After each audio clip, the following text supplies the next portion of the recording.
Hola, buenos días alumnos. Quería saludarlos en esta mañana y presentar este tema como es la vasculitis. Vamos a dividirla en dos partes. La parte 1, vamos a desglosar algunas de las vasculitis más comunes y en primer lugar vamos a definir qué es la vasculitis. Es un grupo heterogéneo de enfermedades. Y al decir heterogéneo nosotros hablamos de que tiene varios síntomas y signos y que se puede presentar de diversas formas, como vamos a ver. Y que se caracteriza porque hay una inflamación dentro de las paredes de los vasos. Actualmente hay más de 30 formas primarias y varias categorías de vasculitis secundaria que son las que vamos a tener que estudiar, reconocer y diagnosticar.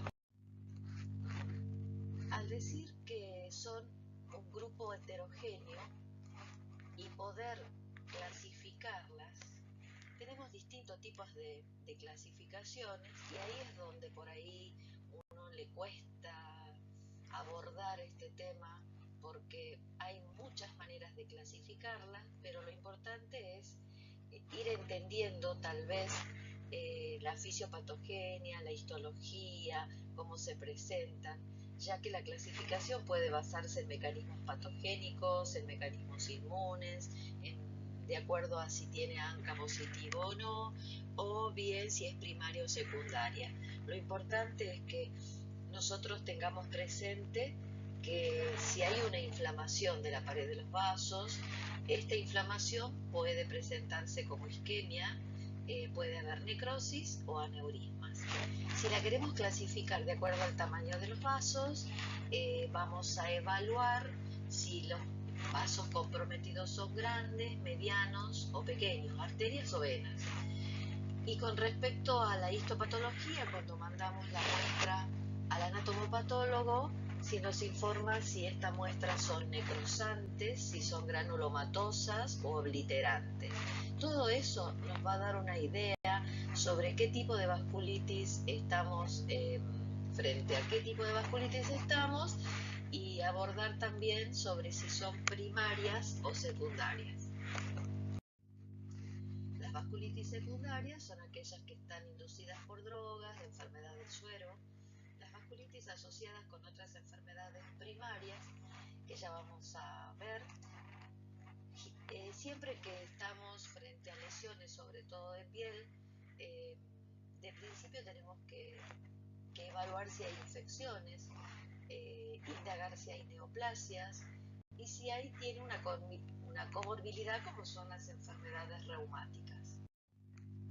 Acá tenemos, digamos, vasculitis que pueden, o síntomas que pueden imitar una vasculitis. Estas condiciones pueden ser enfermedades infecciosas, y ahí tienen ustedes la endocarditis bacteriana, la infección gonocócica diseminada, que eso también hay que ver, sobre todo en gente joven, la histoplasmosis pulmonar, la coccidioidomicosis, sífilis, enfermedad de Lyme, la enfermedad de Whipple, las coagulopatías, el síndrome antifosfolípido y la púrpura trombocitopénica trombótica.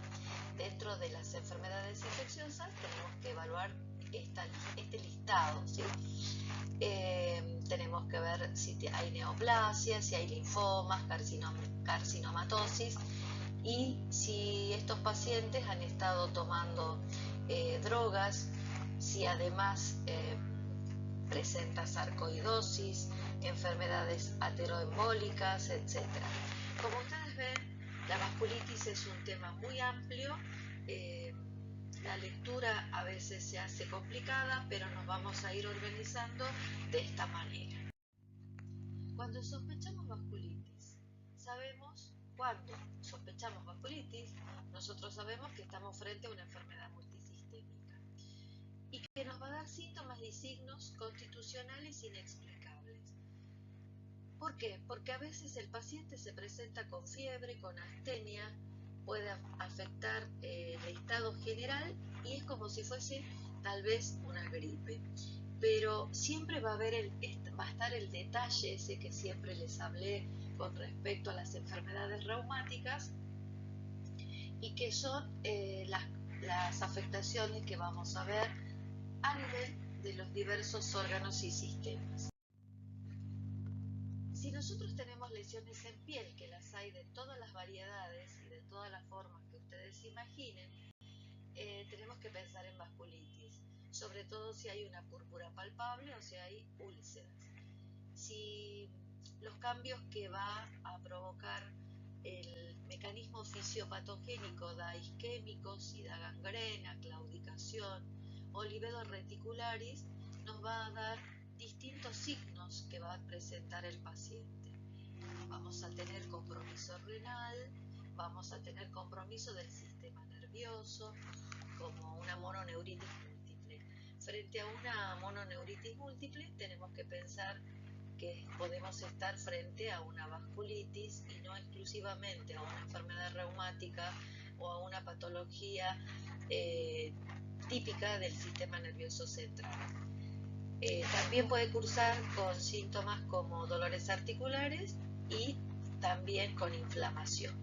Pero lo típico, la perlita de lo que yo siempre les hablo, es que estos pacientes presentan un dolor abdominal importante, como si fuese un abdomen agudo, y también dolor testicular. De todo esto que hemos mencionado, tal vez ese dolor tipo abdomen agudo y el dolor testicular es lo primero que tienen que indagar. Así se puede presentar un paciente con púrpura palpable. Ustedes ven que son esas lesiones que al tocarlas ustedes no desaparece a la vitropresión y son de estas características. O bien con lesiones ulcerosas, esto ya es una lesión ulcerosa severa que se fue abriendo y que nos hizo pensar que podía tener una vasculitis, que en general estas vasculitis se asocian a las enfermedades como artritis reumatoidea. Fíjense en otra lesión en el mismo paciente, en el tobillo, cuánto tenía el tamaño de la úlcera, y bueno, a medida que vamos haciendo el tratamiento y las curaciones locales, cómo pueden ir retrogradando. Las lesiones que esta ya es la úlcera cerrada, curada. Fíjense la piel cómo queda oscurecida, y es lo que en algún momento vamos a hablar sobre las secuelas parduzcas que queda en la piel. La gangrena, cuando hay isquemia y cuando hay oclusión total, el paciente va a presentar este tipo de lesiones. Claro, este es un caso extremo. Ustedes pueden tener un solo dedo o un dedo que está morado, blanco, y que ustedes ven que se van a cruzar. Generalmente estos deditos se caen solos, ¿sí? ¿Qué debemos preguntarnos cuando estamos frente a una vasculitis? ¿Es una vasculitis o parece una vasculitis? Y ahí venía el cuadrito que les presenté al inicio de todas las patologías que pueden imitar a una vasculitis. Y si es una vasculitis propiamente dicha, si esta es primaria o secundaria. Ahora, si es primaria, ¿cuál de todas es? Porque hemos visto que hay en la nomenclatura más de 30 vasculitis primarias. Entonces, este cuadro se nos tiene que venir a la mente. Me gusta graficar de esta manera porque es otra forma de las que yo le había dicho, que se pueden clasificar de acuerdo al tamaño de los vasos. Si estamos frente a vasculitis que afectan vasos medianos, vamos a encontrarnos o tenemos que sospechar en una poliarteritis nodosa y en una enfermedad de Kawasaki, que no son las más frecuentes, como vamos a ver. Pero sí las vasculitis de vasos grandes, como la arteritis de la temporal y la enfermedad de Takayasu, o las vasculitis de vasos pequeños, que en realidad estas son las más frecuentes, y que estas vasculitis de vaso pequeño y que pueden comprometer también los vasos medianos, se pueden clasificar como ANCA positivos o ANCA negativos. Cuando decimos ANCA, hablamos de los anticuerpos anticitoplasma de neutrófilo. Y vamos a ver que estos anticuerpos anticitoplasma de neutrófilos son capaces de activar los neutrófilos. Y estos, al ser activados, las células endoteliales, activar los neutrófilos y las células endoteliales, van a inducir una apoptosis acelerada de los mismos, y es lo que después vamos a ver en la anatomía patológica.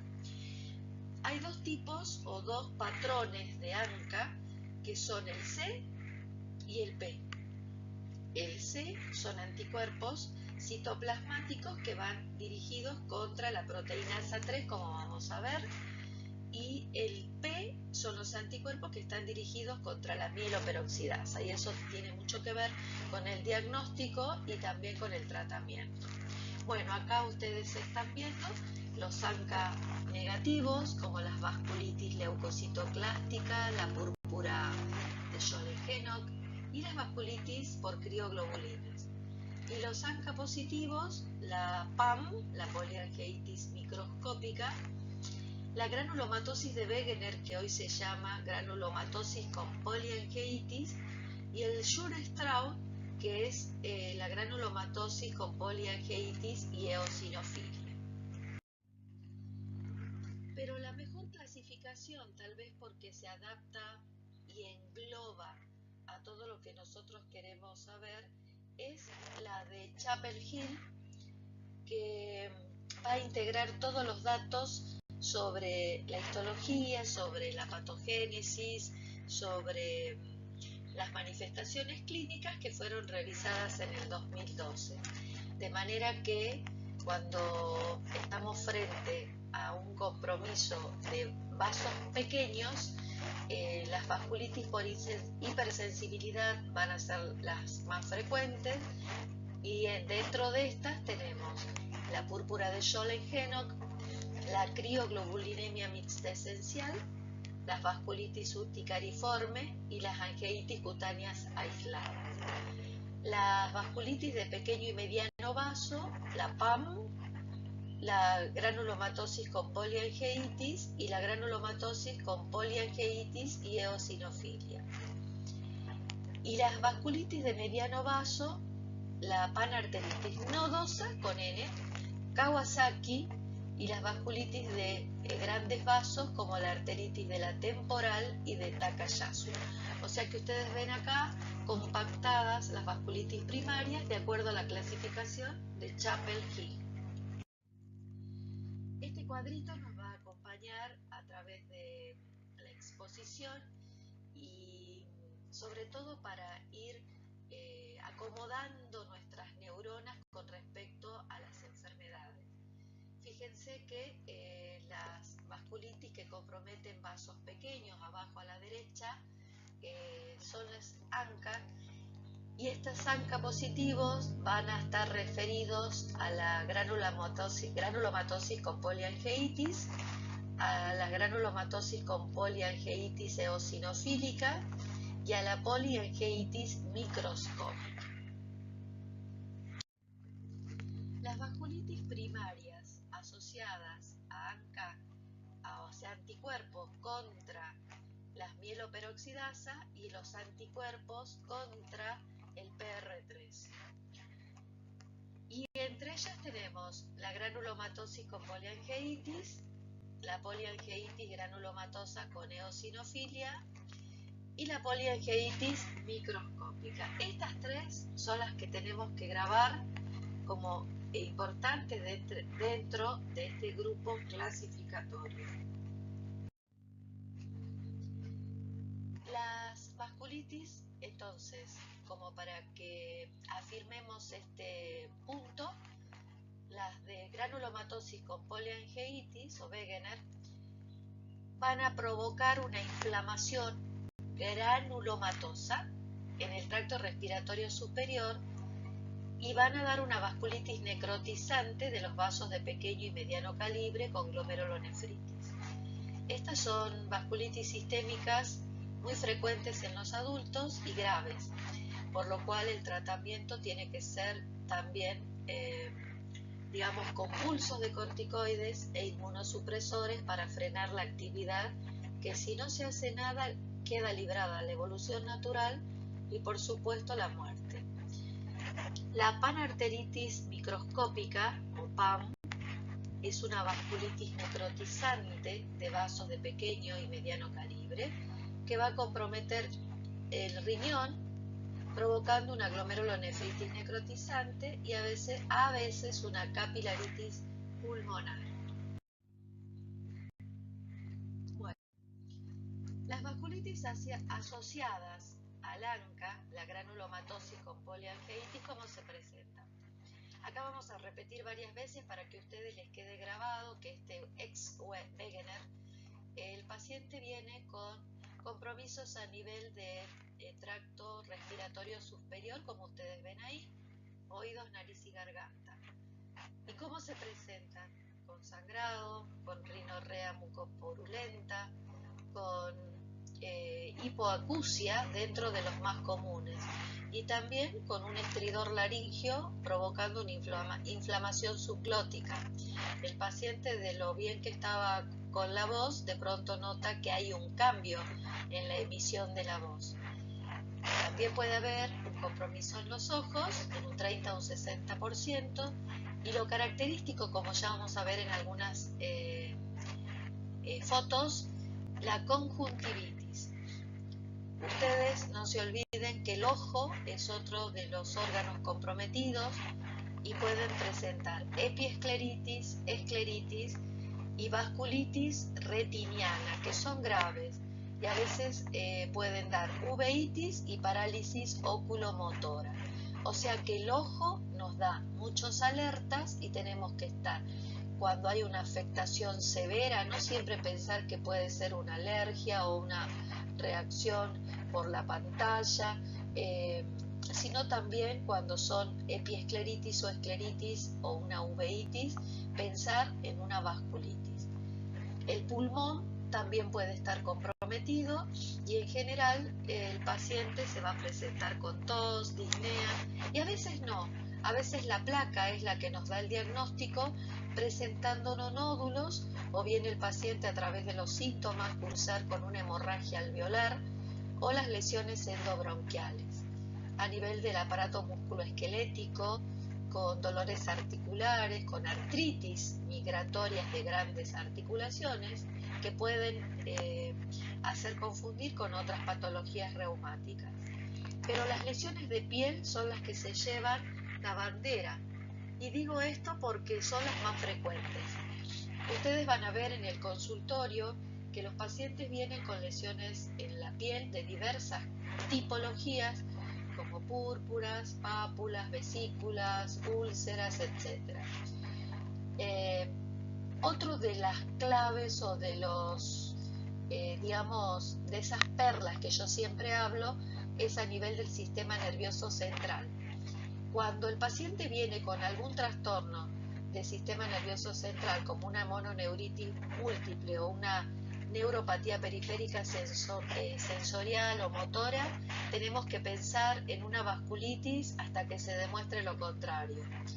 Claro, cuando hay en un examen de orina compromiso a nivel de cilindros, hematurias, proteínas, nosotros pensamos ya que el riñón puede estar afectado, pero esto puede corresponder a distintas patologías. La vasculitis es una de ellas. Bueno, acá tienen las fotitos, el compromiso pulmonar, el compromiso a nivel de piel, como ustedes ven, las lesiones purpúricas, las conjuntivitis, la epiescleritis, las aftas, las lesiones en tracto respiratorio superior y a nivel pulmonar los nódulos, las cavitaciones, el compromiso a nivel del tracto, sobre todo a nivel del tabique nasal y a nivel del compromiso de los riñones. Estas vasculitis asociadas a ANCA tienen una incidencia de un 10 a un 20 por millón, de manera que no son frecuentes, pero las tenemos que tener en cuenta, ya que son graves y tenemos que hacer un tratamiento oportuno. Predomina en el sexo masculino, de 2 a 1 y el pico de incidencia es entre los 65 a 74 años. ¿Cuál es el valor diagnóstico de estos anticuerpos? Este valor del test es proporcional a la probabilidad previa de la enfermedad. Como ustedes ven arriba, en el Wegener hay un 60 o un 90% de sensibilidad para el antígeno PR3 en un 80% y mieloperoxidasa en un 10%, de manera que estamos avalando ahí la granulomatosis con poliangiitis. ¿Y qué es la granulomatosis con poliangiitis? Bueno, habíamos dicho que siempre va a haber una inflamación de acuerdo al órgano que esté comprometido. En este caso, a nivel del tracto respiratorio superior, nasal o oral. Vamos a encontrar otros síntomas, como hemos mencionado, y si le pedimos una placa de tórax, vamos a ver anormalidades, como ya han visto, alteraciones en el sedimento de la orina, y si biopsiamos esa lesión, vamos a encontrar una inflamación granulomatosa. Esto es lo característico, ¿sí? El diagnóstico de granulomatosis con poliangiitis, lo que está en verde es lo definitivo y lo que está en amarillo es lo probable.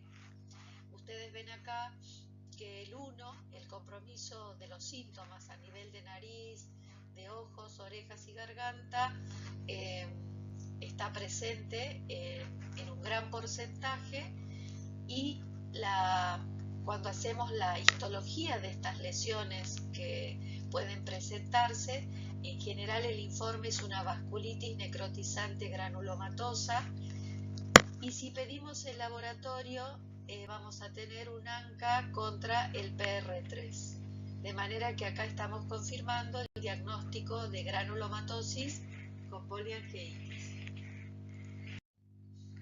Acá ustedes ven esta lesión redondeada a nivel del campo pulmonar derecho,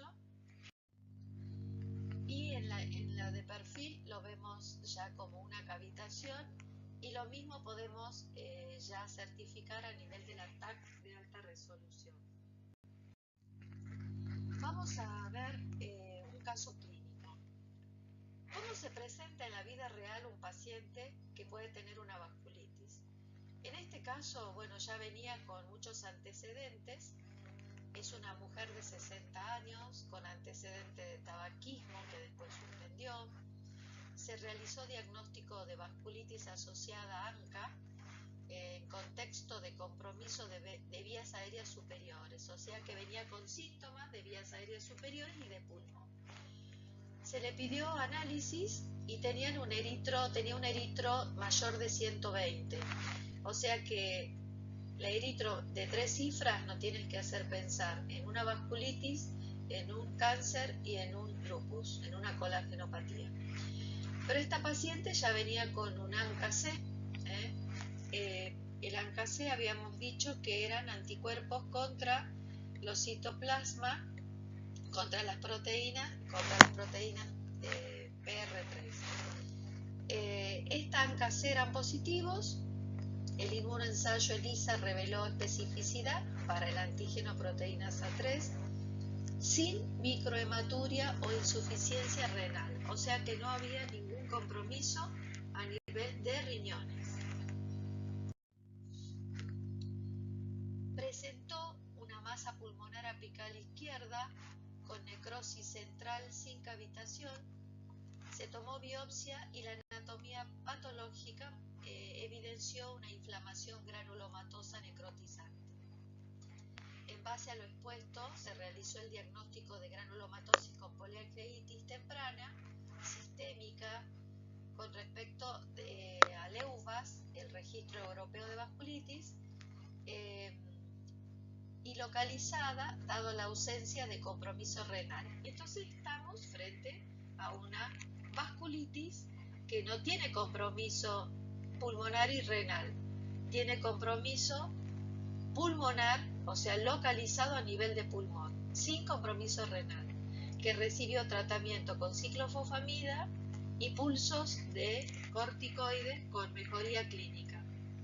Esta mejoría clínica también es un importante dato para el diagnóstico, ya que los pacientes después del segundo pulso de corticoides comienzan a evolucionar fantásticamente de acuerdo a la experiencia y de acuerdo a la literatura.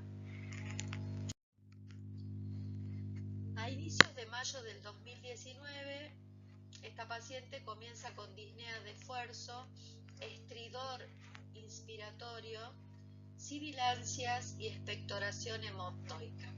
Si ustedes ven de principio estos signos, por supuesto estamos hablando de otra paciente, ¿no es cierto? Estamos diciendo, bueno, tiene dificultad para respirar, tiene estridor, tiene sibilancias y expectoración hemoptoica.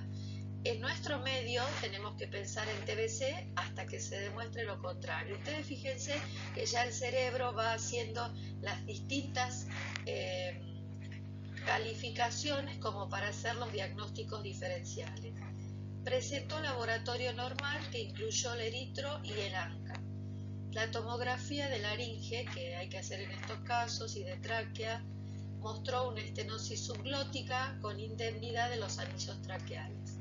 Y la fibrobroncoscopía mostró que las cuerdas vocales estaban indemnes y a nivel de la mucosa subglótica estaba fiable con múltiples granulomas y signos de actividad local con una luz de 7 milímetros. Ahí estaba el mayor compromiso y es ahí donde nosotros, cuando pedimos la TAC y la broncoscopía, hacemos el diagnóstico y tenemos que hacer el tratamiento inmediato con pulsos de metilprednisolona y ciclofosfamida. Bueno, dentro de este grupo de vasculitis tenemos la PAN versus la poliangiitis microscópica. Pregunta de examen entre estas dos es que ambas comprometen las arterias y venas de pequeño y mediano calibre.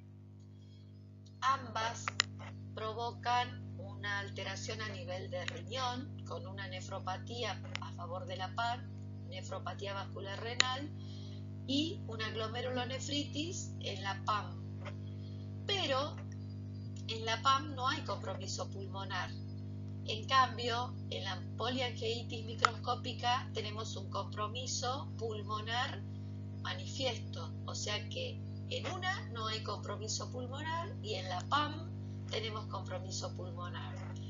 En la PAM tenemos ANCA negativo y en la poliangiitis microscópica tenemos ANCA positivo. Estas dos cosas, chicos, presten atención porque es pregunta de examen y además porque hace diagnóstico diferencial entre una y otra.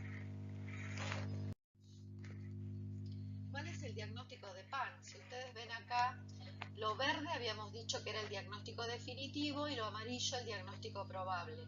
Si este paciente tiene compromiso renal, tiene una hemorragia pulmonar y un ANCA-MPO con más de 2 de estos criterios, estamos en condiciones de decir que estamos frente a una poliangiitis microscópica. Tenemos compromiso con hemorragia pulmonar y una ANCA positiva. Vamos a caminar y vamos a pasar a otra de las vasculitis necrotizantes, granulomatosas necrotizantes, como es la granulomatosis con poliangiitis y eosinofilia. Esta vasculitis es inflamatoria, necrotizante y va a formar granulomas. Va a afectar principalmente el tracto respiratorio y el sistema renal. Y los antecedentes, a diferencia de la anterior, es que estos pacientes tienen asma. O sea, son pacientes que ya vienen con antecedentes de crisis asmáticas y por supuesto a nivel de laboratorio eosinofilia con más del 10% en sangre periférica y más de 2 síntomas de los siguientes: una mononeuritis o polineuritis, infiltrados pulmonares migratorios, ya viene con anormalidades en los senos paranasales y eosinofilia extravascular. Entonces, diagnóstico definitivo de granulomatosis con poliangeitis cuando tenemos síntomas que ya vienen con asma o rinitis, que presentan una evolución típica hacia la vasculitis necrotizantes y tienen eosinófilos, y no tenemos negatividad para el ANCA, tenemos PCR elevada, pero lo fundamental es lo que nosotros estamos viendo en lo verde, la presencia de asma, la evolución típica de asma, eosinofilia y otros síntomas de vasculitis, y la eosinofilia en sangre periférica. Bueno, resumiendo, tenemos granulomatosis con poliangeitis y eosinofilia, asma, la eosinofilia a nivel de sangre periférica y el compromiso a nivel pulmonar. Este síndrome de Sjögren-Strauss, como lo conocíamos anteriormente, puede cursar con hemorragia alveolar por lavado bronquioalveolar, compromiso a nivel cardíaco, del músculo cardíaco, compromiso a nivel renal con hematuria y proteinuria, y por supuesto la presencia a nivel de piel de púrpura palpable. Esta diapo da como una síntesis de lo que nosotros podemos esperar de la vasculitis, y que es las terapias que a veces fracasan cuando uno no hace el diagnóstico precoz, y es necesaria que utilizar las nuevas terapias que hay actualmente para este tipo de vasculitis, y que no están solamente enfrascados en los esteroides, porque a veces hacemos pulso de esteroides o de ciclofosfamida y el paciente es refractario. Acá ustedes pueden ver que se puede hacer rituximab, azatioprina, el metotrexato, el bicofenolato, y está ahora la interleuquina 5. Lo mejor del año en reumatología en el último congreso fue la aparición del mepolizumab en granulomatosis con poliangeitis, que es una interleuquina anti-interleuquina 5, donde se hizo un estudio de 132 pacientes seguidos por 52 semanas, y se evidenció la mejoría con respecto a esta droga en pacientes refractarios. Muy bien, vamos a pasar a otros tipos de vasculitis, como ustedes ven acá, a las vasculitis de compromiso de vasos grandes, como son las arteritis de Takayasu y la arteritis de células gigantes. La arteritis de células gigantes son más comunes en el adulto, afecta principalmente a la carótida, a las ramas extracraneales de la carótida en mayores de 50 años, y también se la conoce como arteritis de la temporal. ¿Cómo se presenta? En pacientes mayores de 50 años, y lo importante es lo que ustedes van a indagar. Les duele la cabeza, pero este dolor de cabeza no es esa migraña o esa cefalea que viene crónica, sino que a ellos les llama la atención que este dolor de cabeza es de comienzo abrupto, de inicio reciente, y que si ustedes lo ven al paciente está muy dolorido, y pueden en algunas situaciones evidenciar la temporal inflamada, y el pulso de la temporal está presente en un lado y ausente en el otro.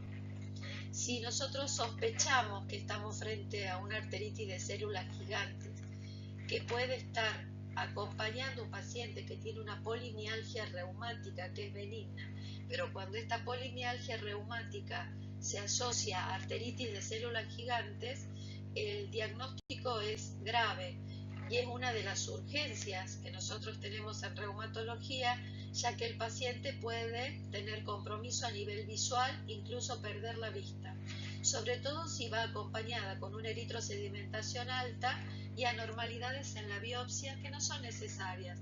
Hay dos grupos enfrentados que hablan de hacer o no la biopsia. Yo estoy en la postura de no hacer la biopsia, primero porque no tenemos los medios, no tenemos la experiencia de una buena toma de biopsia, hay que hacer en varios sectores, es engorroso y además da muchas complicaciones y el paciente a veces no está dispuesto. Como les decía, la cefalea es de inicio reciente, abrupto, pero lo más importante, y acá está la perla en esta arteritis de célula gigante, es que el paciente puede perder la vista, puede quedarse ciego, porque las alteraciones visuales son también de comienzo agudo y hay una pérdida de visión monocular. Significa que el paciente ve como en un tubo.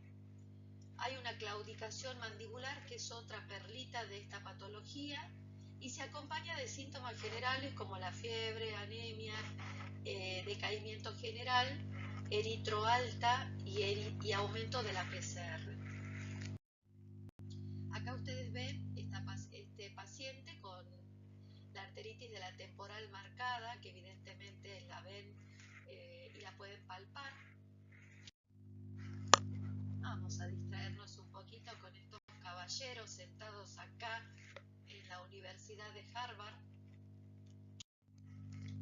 Y vamos a pasar a la arteritis de Takayasu.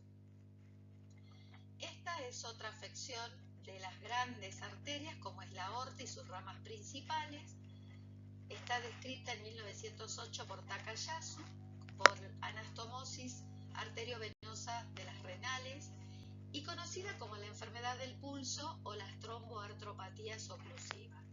No es frecuente, hemos compartido un caso con el doctor Lutay y las características clínicas que nos hacen pensar en esta arteritis es la claudicación, son los pulsos reducidos o ausentes en un 25%, la hipertensión arterial, el soplo carotidio que no debemos dejar de ocultar, el dolor a nivel de la carótida, los mareos, pero sobre todo la asimetría en la tensión arterial.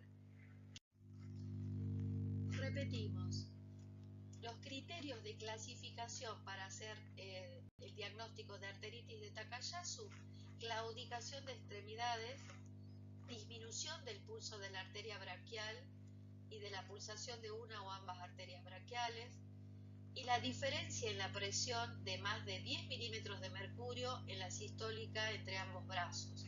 Esto es una perla que nos tiene que dejar hacer sospechar este diagnóstico. Entonces ahí vamos con el estetoscopio sobre la subclavia y la aorta y vamos a encontrar un soplo, y ahí vamos a pedir una arteriografía que va a ser absolutamente anormal. Como ustedes ven acá, el signo más temprano es el engrosamiento de la pared arterial celular, y la angiografía es el gol estándar para delimitar la estenosis. Como ustedes ven, en la parte superior del callado de la aorta hay una oclusión, a veces hay estenosis muy marcadas, y después vamos a ver con mayor detalle un aneurisma, como lo están mostrando las líneas rojas y amarillas, el aneurisma en la parte descendente de la aorta. Bueno, hemos hablado del inicio de las vasculitis de las primarias.